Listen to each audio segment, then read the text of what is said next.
Welcome to the Horace Mann League's podcast series.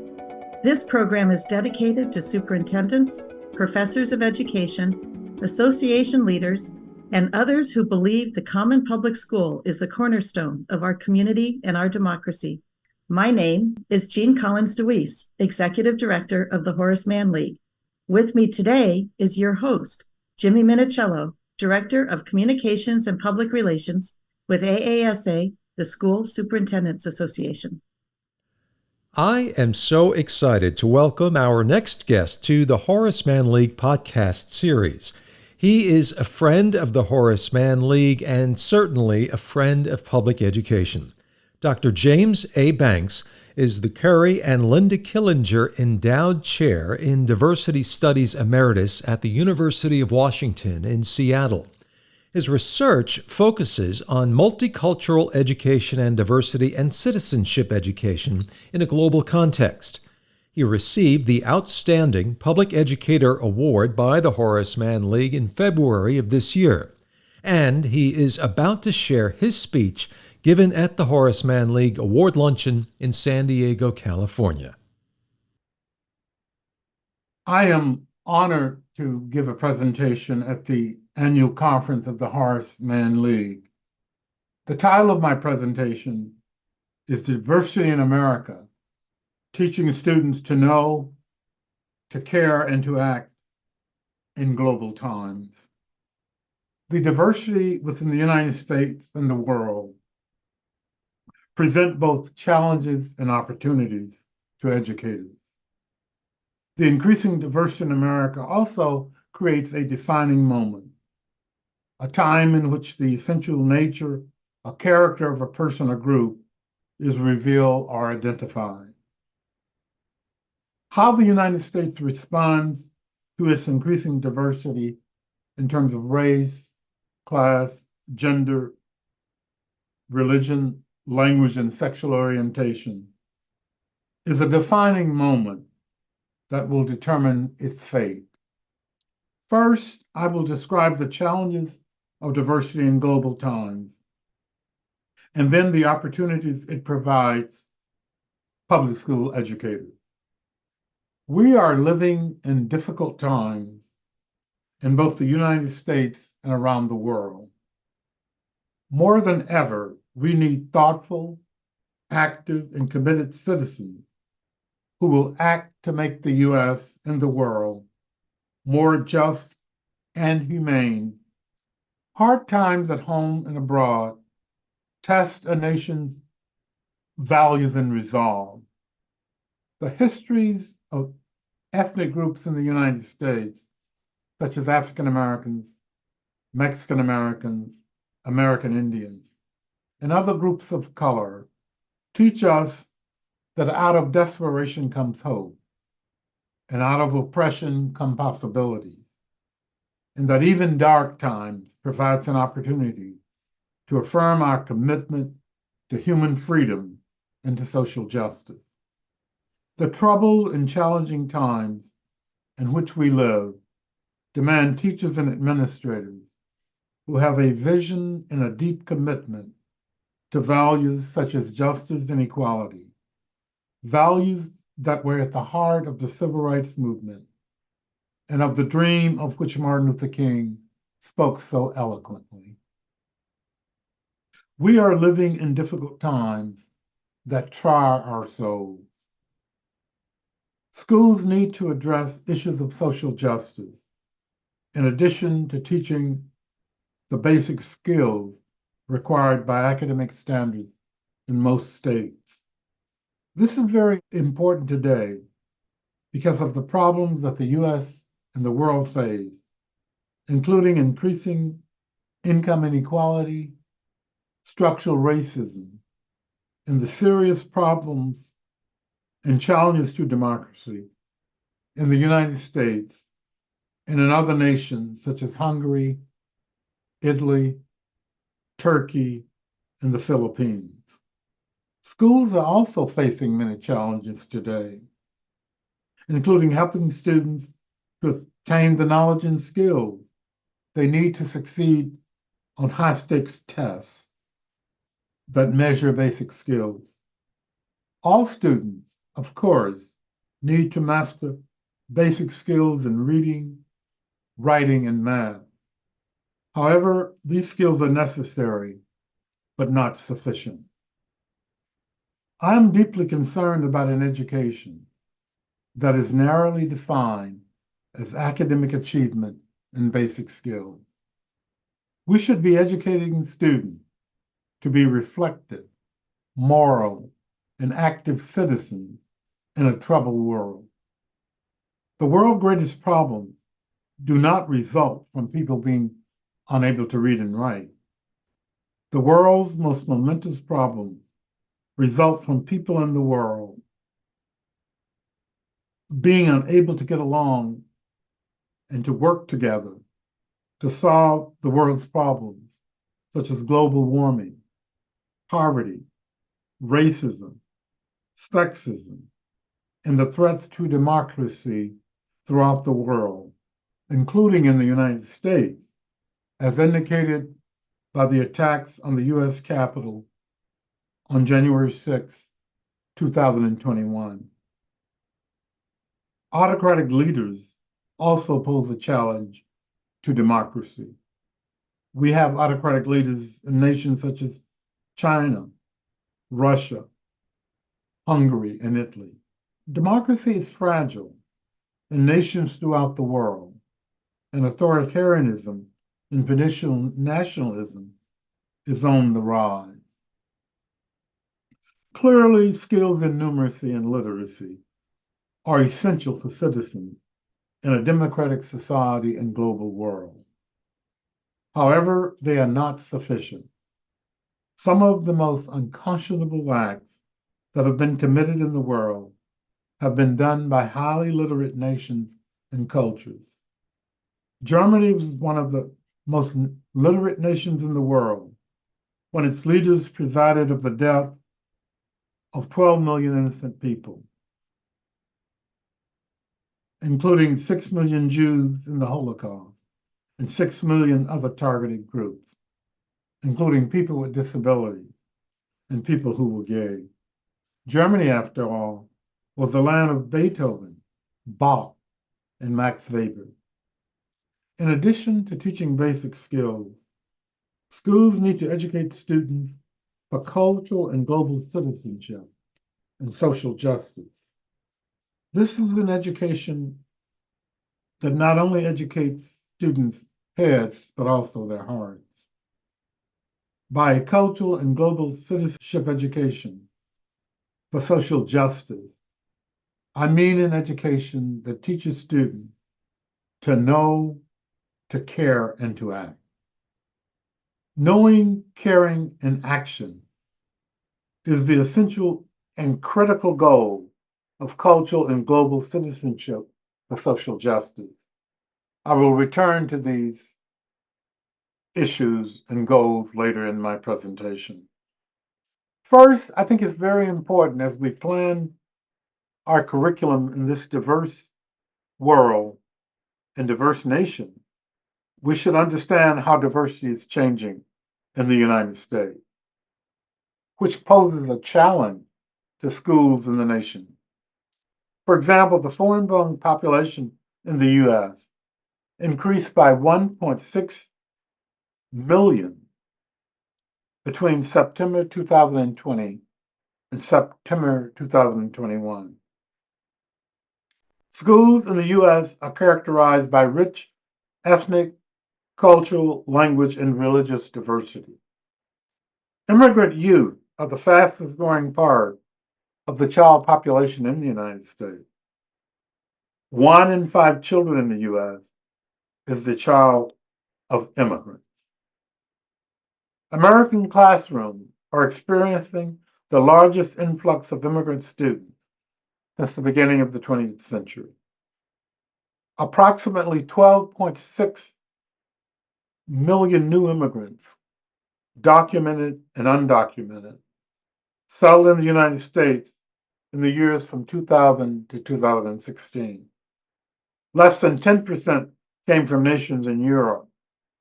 Most came from Mexico, nations in South Asia, East Asia, Latin America, the Caribbean, and Central America. In 2018, the largest number of immigrants to the U.S. came from China, India, Mexico, and the Philippines. Since 2009, in most years, more immigrants have come to the U.S. From Asia than from Latin America. The influence of an increasingly diverse population on U.S. schools, colleges, and universities is and will continue to be enormous. Schools in the United States today are more diverse than they've been since the early 1900s, when a multitude of immigrants entered the United States from Southern, Central, and Eastern Europe. Asians now outpace Mexicans in terms of undocumented immigrant growth. Asians now represent a third of the foreign-born population in the United States, equal with the Mexican-American population. They also represent 14% of the unauthorized population. That number will grow in the coming decade. Indians, South Koreans, and Chinese are among the fastest growing segments of the undocumented immigrants, not Mexicans. Schools, colleges, and universities in the U.S. are characterized by rich ethnic, cultural, language, and immigrant and religious diversity. Immigrant youth are the fastest growing part of the child population in the United States. 1 in 5 children in the U.S. is the child of immigrants. It is projected that 1 in every 3 students in U.S. schools will be the child of immigrants by 2040. We need, because of this increasingly growing diversity, we as educators need to, in our planning of the curriculum, we need to balance unity and diversity. A delicate balance of unity and diversity should be an essential goal of democratic nation states and of teaching and learning in democratic societies. Unity must be an important aim when nation states are responding to diversity within their population. They can protect the rights of minorities and enable diverse groups to participate only when they're unified around a set of democratic values such as justice and equality. Unity without diversity results in cultural repression and hegemony. Diversity without unity leads to balkanization and the fracturing of the nation state.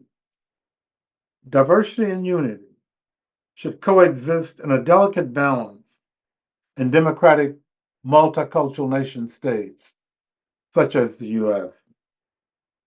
Schools should also help students develop a delicate balance of cultural, national, regional, and global identifications.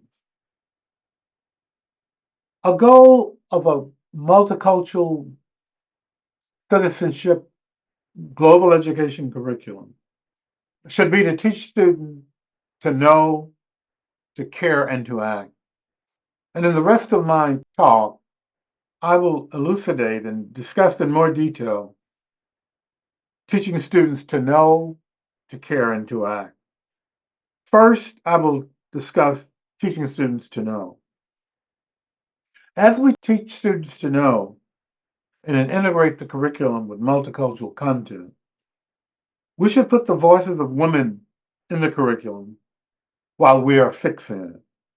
Women have been as absent from Black and Brown history as they've been from white history.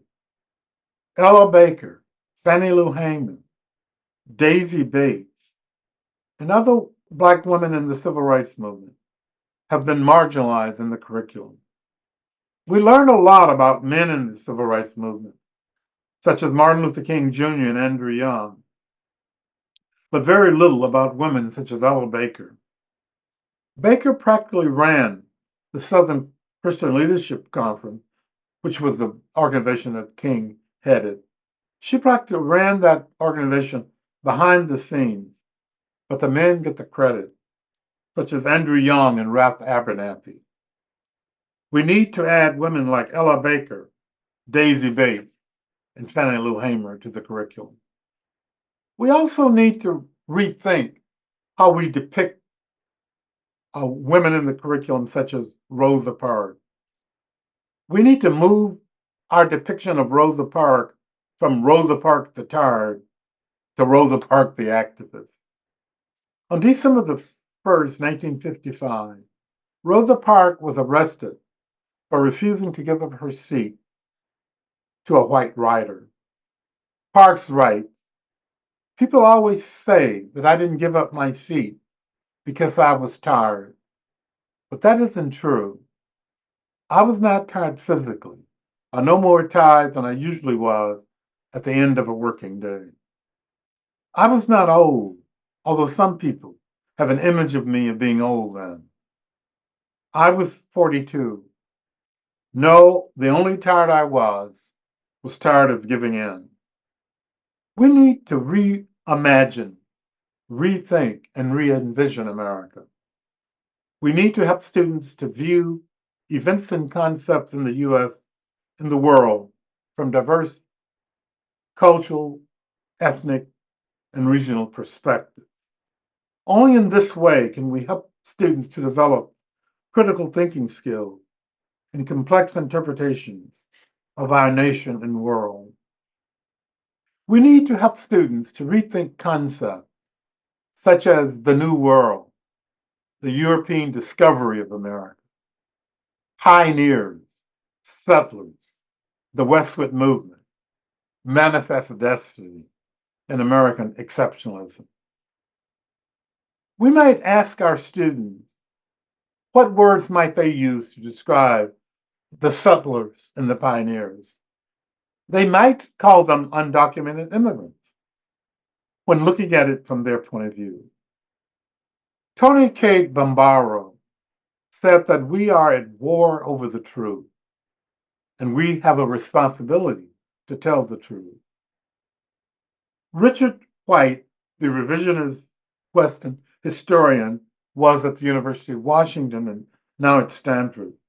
In a book called It's Your Misfortune and None of My Own, A New History of the West, he says, and I quote, "The first Europeans to penetrate the West arrived neither as conquerors nor as explorers. Like so many others history has treated as discoverers, they were merely lost." End of quote. Or the Dick Gregory joke, which states the man who stole the Cadillac told the police officer he discovered it. To discover, we need to really think about that word. We also need to help students to rethink the movement, the notion, the concept of the Westward Movement. What does this phrase move mean to different groups? The Westward Movement. To the Anglo-Americans, it meant risk, but also opportunity. To the Lakota Sioux, it was not the West, but the center of the universe. To the Alaskans, it was south. To the Mexicans, it was north. To the Japanese, it was east. So it meant the Westward Movement meant very different things to different groups. It was north for the Mexicans, and it symbolized the loss of nearly a third of their territory and 80,000 of their citizens in the Treaty of Guadalupe Hidalgo of 1848. To the Japanese, the West was east. It meant possibilities, but also hardships, racism, and discrimination.